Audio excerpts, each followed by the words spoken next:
So we have ROO minus, or dot, right? Plus, now R prime just means a different one. So R prime just means another.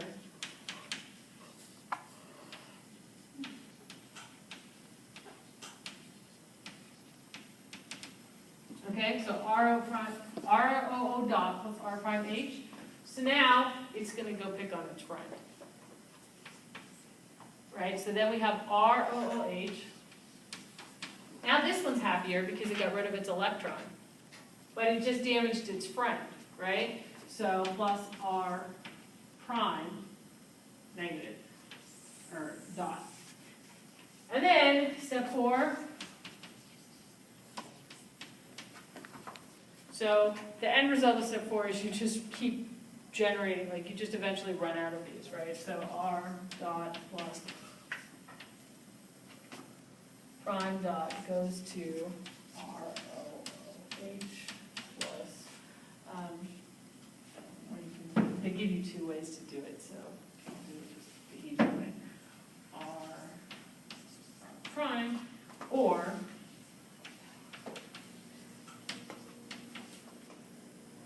which is R dot plus, and AH stands for antioxidant, goes to R H plus A dot. That's a dot. All right, so what's the take home of this whole thing? Why did I just draw this all up on the board? So the take home of all of this is that as soon as you start acquiring this extra dot here, right, this electron, you're going to cause a ton of damage. Now, I have made people memorize this before. I'm not going to make you guys memorize these 5 steps. I think you guys have so much going on as far as antioxidants are concerned, and we're so condensed that memorizing these steps is more confusing than understanding the underlying concept. The underlying concept is that once you get this dot, this electron, once you get this extra little piece, this free radical, it's going to go around and it's going to destroy everything it possibly can.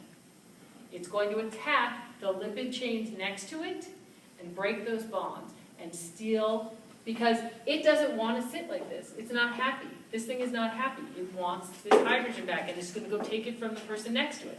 And then that one no longer has one. It's got this dot, and then it's going to go again. And it's just going to keep going again and going again and going again, especially in the presence of oxygen. Oxygen, and we have a lot of oxygen, it's one of our big 3 molecules, 4 if you count nitrogen, right? So carbon, hydrogen, oxygen, and then nitrogen are probably our big 4 as far as our metabolism are concerned. So then you just keep running in a circle. How do you stop? You either stop because you run out of everything. These things get stuck together and then they don't work very well and then your lipids fall apart. Or you have an antioxidant which is capable of absorbing the dot, right? So the dot goes from here to there. This lipid is now happy. It just stops. It's all the way, it has this H back, and this one now has the dot. And in the case of vitamin E to vitamin C, here's what happens. Here's the lipids. The lipids have been oxidatively damaged, and they're cannibalizing themselves. They're taking each other. They're breaking everything down. As soon as one of them runs into vitamin E, that process stops. Vitamin E takes the dot. The lipid next to vitamin E goes back to being happy. And then vitamin E gives the dot to vitamin C, which takes it and becomes an adsorbable radical. And then it becomes dehydroascorbic acid and ascorbate. So I'm going to write that down, and then I'm not even going to go over, we'll just stop, because it's 1:20 anyway, and then, so I'm going to write that down, and we'll go, and I'll go over where you find vitamin E on, we're fine for time. So, okay.